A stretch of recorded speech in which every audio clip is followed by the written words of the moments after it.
اعوذ باللہ من الشیطان الرجیم بسم اللہ الرحمن الرحیم ان فی ذلک لآیات لمن خاف عذاب الآخرہ ذلک یوم مجموع لہ الناس وذلک یوم مشہود۔ بلا شبہ اس میں یقیناً ایک نشانی ہے اس کے لیے جو آخرت کے عذاب سے ڈرے۔ وہ ایسا دن ہے جس کے لیے سب جمع کیے جائیں گے اور وہ حاضری کا دن ہوگا۔ سورہ ہود آیا 103۔ ان فی ذالک، بلا شبہ اس میں، یعنی عذاب کی مختلف قسموں کے ذریعے سے جب اللہ تعالیٰ ظالموں کو پکڑتے ہیں تو اس کے پکڑنے میں لآیاتن، یقیناً ایک نشانی ہے، یعنی عبرت ہے۔ دنیا کی پکڑ عذاب آخرت کی یاد دہانی کرنے والی، خوف دلانے والی ہوتی ہے۔ ذالک یوم مجموع لہ الناس، وہ ایسا دن ہے جس کے لیے سب جمع کیے جائیں گے، جس دن اللہ تعالیٰ لوگوں کو قبروں سے اٹھا کر جمع کرے گا۔ یہ اٹھانا جزا، ثواب اور عذاب کے لیے ہوگا۔ وذالک یوم مشہود، اور وہ حاضری کا دن ہوگا، وہ دن جب مخلوق مشاہدہ کرے گی اور کوئی ایک بھی ان میں سے پیچھے رہنے والا نہیں ہوگا۔ یعنی اس روز تمام لوگوں کو جزا اور سزا کے لیے جمع کیا جائے گا تاکہ ان پر اللہ تعالیٰ کی عظمت اور اس کا عدل عظیم ظاہر ہو اور اس کے ذریعے سے وہ اس کو اچھی طرح پہچان لے۔ ابن عمر رضی اللہ تعالیٰ نبی صلی اللہ علیہ وآلہ وسلم سے روایت کرتے ہیں، آپ صلی اللہ علیہ وآلہ وسلم نے ارشاد فرمایا، جس دن سب لوگ رب العالمین کے سامنے کھڑے ہوں گے تو اس دن کچھ آدمی آدھے کانوں تک پسینے میں ڈوبے ہوں گے۔ عائشہ رضی اللہ تعالیٰ فرماتی ہیں، میں نے آپ صلی اللہ علیہ وآلہ وسلم سے سنا، آپ صلی اللہ علیہ وسلم فرما رہے تھے کہ قیامت کے دن لوگوں کا حشر اس طرح ہوگا کہ وہ ننگے پاؤں، ننگے بدن اور بغیر ختنہ کیے ہوں گے۔ عائشہ رضی اللہ تعالیٰ فرماتی ہیں، میں نے عرض کیا، اے اللہ کے رسول صلی اللہ علیہ وآلہ وسلم، کیا عورتیں اور مرد اکٹھے ہوں گے اور ایک دوسرے کی طرف دیکھیں گے؟ تو آپ صلی اللہ علیہ وآلہ وسلم نے فرمایا، اے عائشہ، یہ معاملہ اس بات سے بہت سخت ہوگا کہ کوئی کسی کی طرف نہ دیکھے گا۔ وَمَا نُؤَخِّرُهُ إِلَّا لِأَجَلٍ مَّعْدُودٍ، اور ہم اسے ایک گنی ہوئی مدت کے لیے ہی مؤخر کر رہے ہیں۔ سورہ ہود آیا 104۔ وَمَا نُؤَخِّرُهُ، اور نہیں ہم مؤخر کر رہے اسے، یعنی قیامت کے آنے میں تاخیر کی وجہ یہ ہے، إِلَّا لِأَجَلٍ مَّعْدُودٍ، مگر ایک گنی ہوئی مدت کے لیے۔ اللہ تعالیٰ نے اس کے لیے ایک وقت مقرر کر رکھا ہے، جب مقرر وقت آئے گا تو ایک لمحے کی بھی تاخیر نہیں ہوگی، یعنی جب دنیا کی مدت اور جو کچھ اللہ تعالیٰ نے اس کے اندر مقرر کیا ہے پورا ہو جائے گا، اس وقت وہ ان کو ایک اور جہان میں منتقل کرے گا اور وہاں ان پر اپنے احکام جزائی اس طرح جاری کرے گا جس طرح اس دنیا میں ان پر احکام شرعیہ نافذ تھے۔ یوم یأتی لا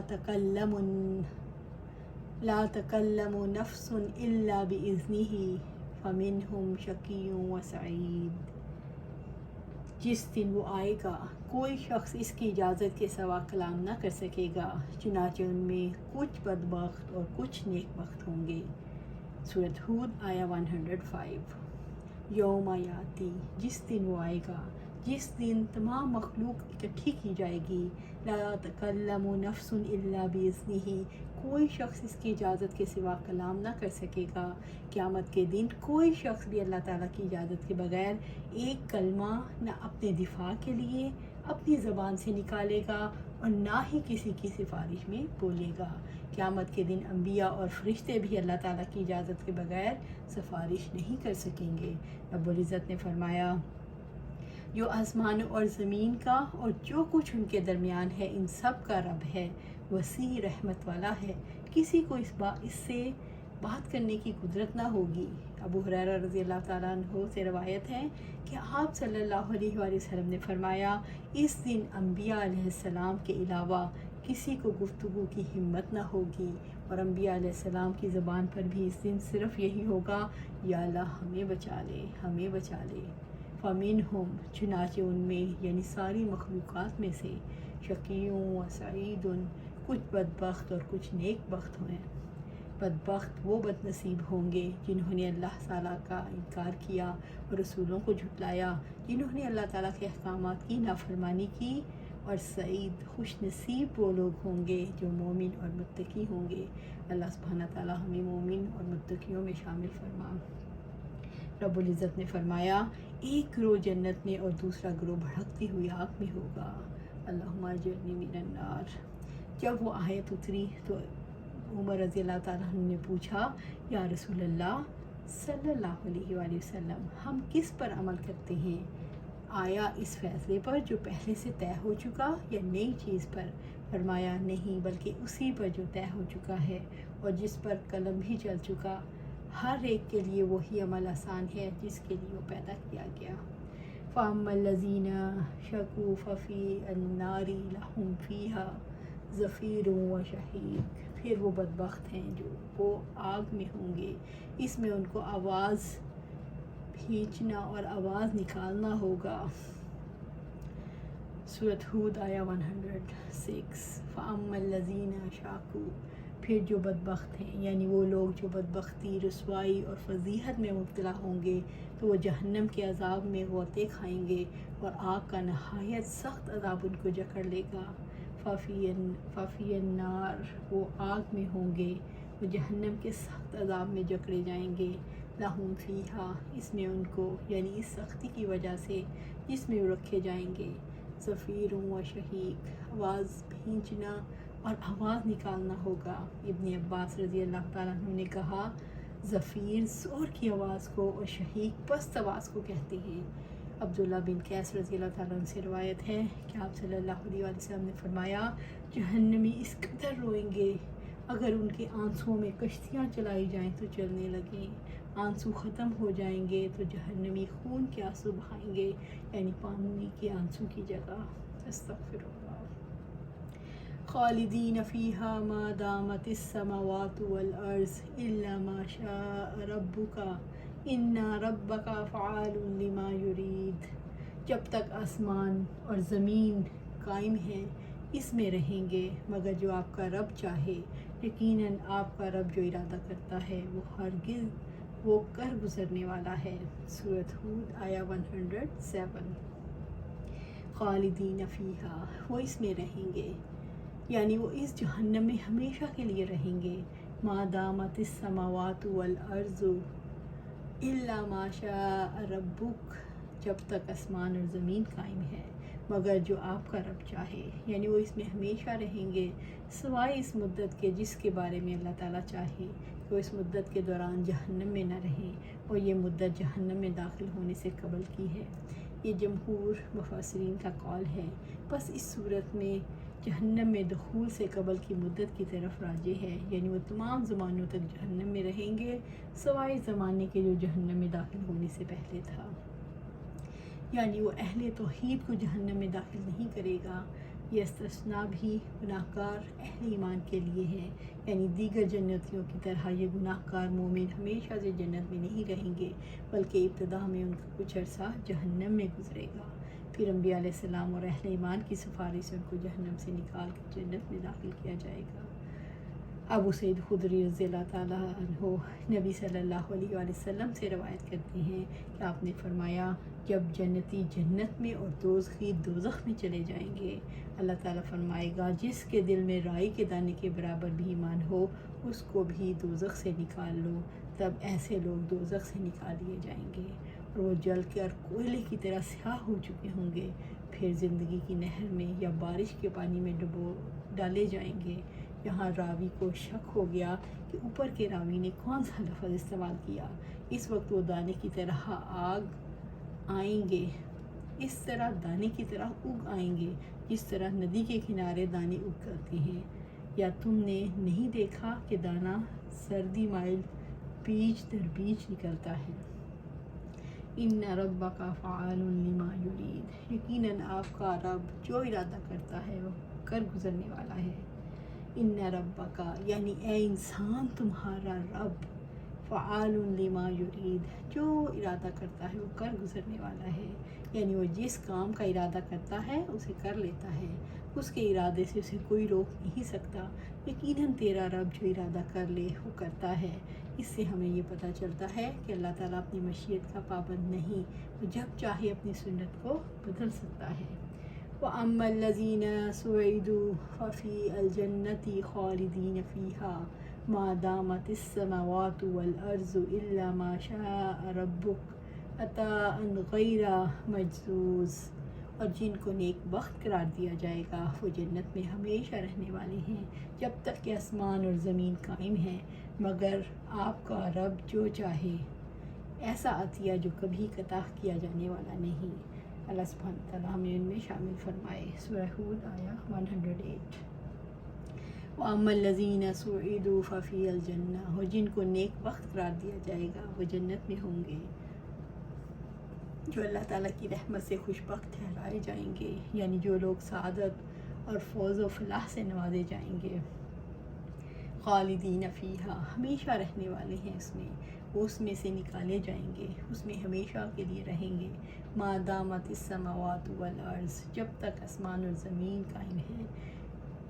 جب کسی چیز کی ابدی ہمیشگی بیان کی جاتی ہے تو کہا جاتا ہے جب تک زمین اور آسمان یا رات دن قائم ہیں۔ الا ما شاء ربک، مگر جو آپ کا رب چاہے، یعنی جب تک تیرے رب کو ان کا جہنم میں رہنا منظور ہوگا۔ عطاء غیر مجذوذ، ایسا عطیہ جو کبھی عطا کیا جانے والا نہیں، ایسی عطا ہوگی جو کبھی ختم نہ ہوگی، جیسے کہ رب العزت نے فرمایا فَلَهُمْ أَجْرٌ غَيْرُ مَمْنُونٍ، تو ان کے لیے کبھی نہ ختم ہونے والا اجر ہے۔ ابو سعید رضی اللہ تعالیٰ سے روایت ہے کہ آپ صلی اللہ علیہ وسلم نے فرمایا جب قیامت ہوگی تو موت کو چتکبری بھیڑ کی مانند لایا جائے گا، جنت اور دوزخ کھڑی کی جائیں گی اور ان کے درمیان اس کو ذبح کیا جائے گا۔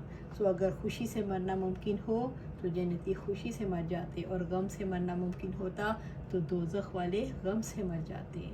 صہیب رضی اللہ تعالیٰ سے روایت ہے کہ ابھی نبی صلی اللہ علیہ وسلم نے فرمایا جب جنت والے جنت میں چلے جائیں گے تو اس وقت اللہ تعالیٰ ان سے فرمائیں گے کیا تم مزید کچھ چاہتے ہو؟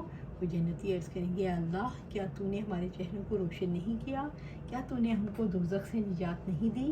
رسول اللہ صلی اللہ علیہ وآلہ وسلم نے فرمایا پھر اللہ تعالیٰ ان کے اور اپنے درمیان سے پردہ اٹھا دے گا اور جنتی اللہ تعالیٰ کا دیدار کریں گے تو ان کو اس دیدار سے زیادہ کوئی چیز پیاری نہیں ہوگی۔ اللہ سبحانہ تعالیٰ ہمیں بھی ان جنتیوں میں شامل فرما جو اللہ سبحانہ تعالیٰ کا دیدار کریں گے، آمین یا رب العالمین۔ فَلَا تَكُ فِي مِرْيَةٍ مِّمَّا يَعْبُدُ هَٰؤُلَاءِ ما يعبدون إلا كما يعبد آباؤهم من قبل وإنا لموفوهم نصيبهم غير منقوص، بس آپ کسی شک میں نہ رہیں جو وہ عبادت کرتے ہیں، وہ نہیں عبادت کرتے مگر جیسے اس سے قبل ان کے باپ دادا عبادت کرتے تھے، اور یقیناً ہم ضرور انہیں ان کا پورا پورا حصہ دیں گے جس میں کمی نہیں کی جائے گی۔ سورہ ہود آیا 109۔ فَلَا تَكُ فِي مِرْيَةٍ، بس آپ کسی شک میں نہ رہیں۔ اللہ تعالیٰ نے نبی صلی اللہ علیہ وسلم کو مخاطب کر کے فرمایا آپ صلی اللہ علیہ وسلم کو مشرکوں کی عبادت کی وجہ سے شک نہ ہو، ان کی عبادت کی درستگی کی کوئی دلیل نہیں۔ آیت میں خطاب رسول اللہ صلی اللہ علیہ وآلہ وسلم سے ہے، لیکن مقصود دوسرے لوگ ہیں جن کے دل و دماغ میں بتوں اور دیگر معبودان باطل کے جھوٹے معبود ہونے میں کسی قسم کا شک ہو، اس لیے آپ صلی اللہ علیہ وسلم اس قسم کے شک سے قطعی طور پر پاک تھے۔ مما یعبد ہؤلاء، جو وہ عبادت کرتے ہیں، جن کی مشرک عبادت کرتے ہیں وہ باطل ہیں، ان کے پاس اپنی عبادت کی کوئی دلیل نہیں۔ ما یعبدون الا کما یعبد آباؤہم من قبل، وہ نہیں عبادت کرتے مگر جیسے اس سے قبل ان کے باپ دادا عبادت کرتے تھے۔ ان کے آباء و اجداد کا اپنے بتوں کی عبادت کرنا دلیل نہیں کہ وہ حق پر ہیں۔ وَإِنَّا لَمُوَفُّوهُمْ نَصِيبَهُمْ غَيْرَ مَنْقُوصٍ، اور یقیناً ہم ضرور انہیں ان کا پورا پورا حصہ دیں گے جس میں کمی نہیں کی جائے گی۔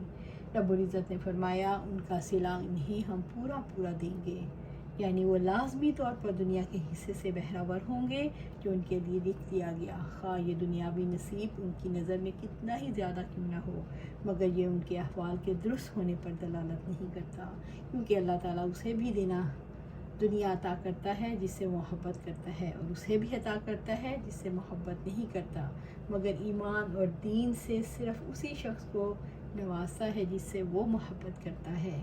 حاصل کلام یہ ہے کہ گمراہ لوگوں کے اپنے گمراہ آباء و اجداد کے نظریات پر اتفاق کر لینے سے دھوکہ نہیں کھانا چاہیے، اور نہ اس بات سے دھوکہ کھانا چاہیے کہ اللہ تعالیٰ نے ان کو دنیا میں مال و متاع سے نواز رکھا ہے تو وہ صحیح ہے۔ اللہ سبحانہ تعالیٰ سے دعا ہے کہ ہمیں صراط مستقیم پر چلائے، ہمیں دین قائم کرنے والوں میں چن لے۔ اللہ سبحانہ تعالیٰ ہمیں قرآن و سنت کے مطابق زندگی گزارنے کی توفیق عطا فرمائے اور اس پر استقامت عطا فرمائے، آمین یا رب العالمین۔